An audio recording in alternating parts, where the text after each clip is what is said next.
Now I don't bring this up because it gives me pleasure.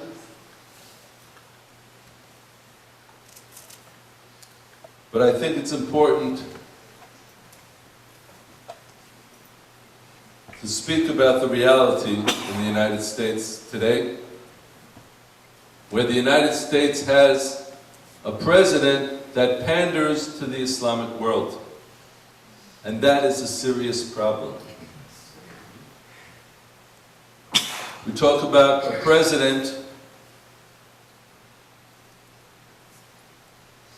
who has no qualms about humiliating the Prime Minister of Israel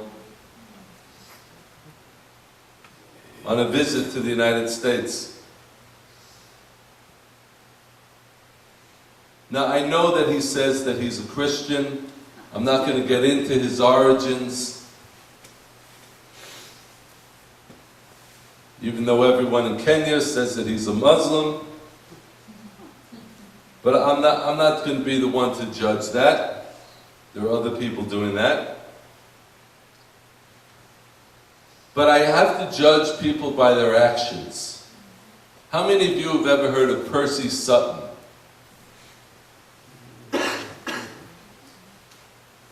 Okay, one person, as expected. Percy Sutton actually is at least in New York, he's very well known. Percy Sutton was the Manhattan Borough president for many years. He was also a media mogul. He started a cable television network in New York. He was a lawyer for Malcolm X.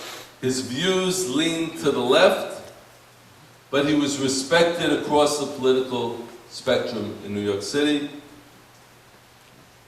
So he was on a television show in 2008. He was interviewed.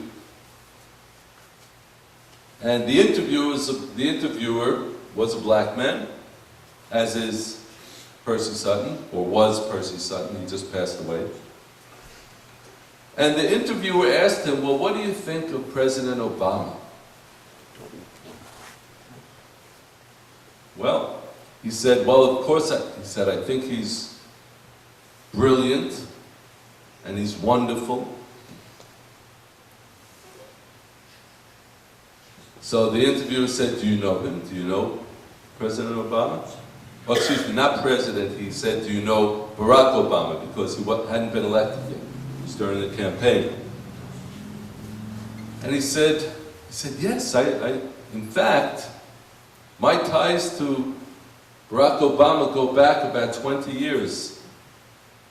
When he was applying to Harvard Law School, now listen carefully to this web of relationships.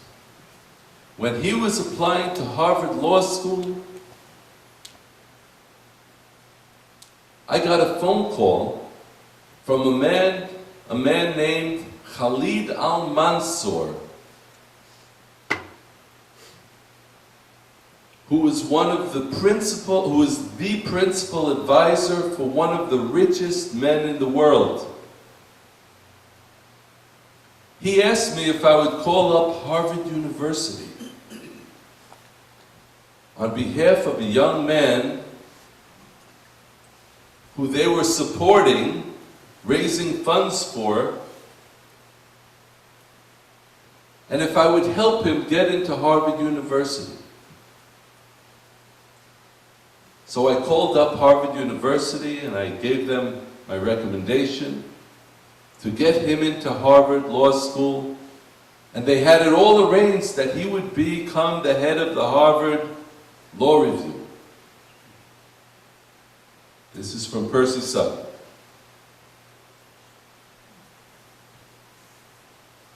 So let's examine now this web of relationships. Khalid al-Mansour is a black Muslim radical, an American black Muslim radical.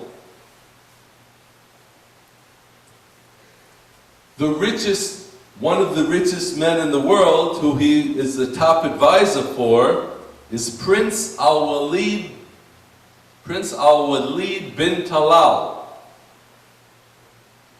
who is from the Saudi royal family. He's a nephew of King Abdullah of Saudi Arabia.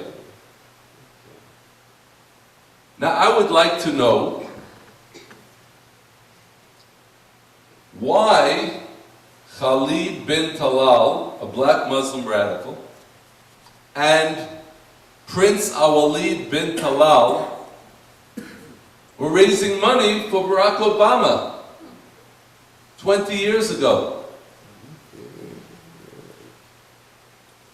What could they have possibly expected?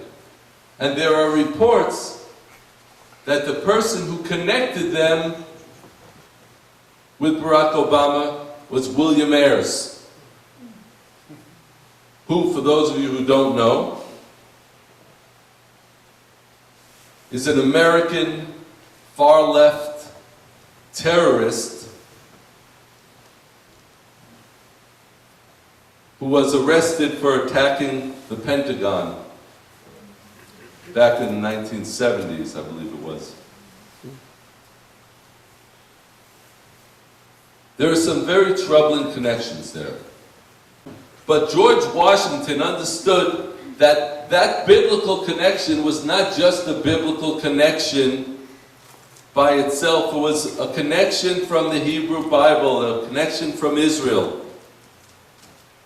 George Washington spoke about the blessings that were watering the residents of the United States. He described it as dew, D-E-W, that is watering the residents of the United States. And he called the Almighty to extend those blessings on the inhabitants of every denomination, that they should be able to participate in the temporal and spiritual blessings of that people whose God is Jehovah. Obviously, he was talking about Israel. The father of the American nation understood what the Almighty God said to the father of Israel, Abraham.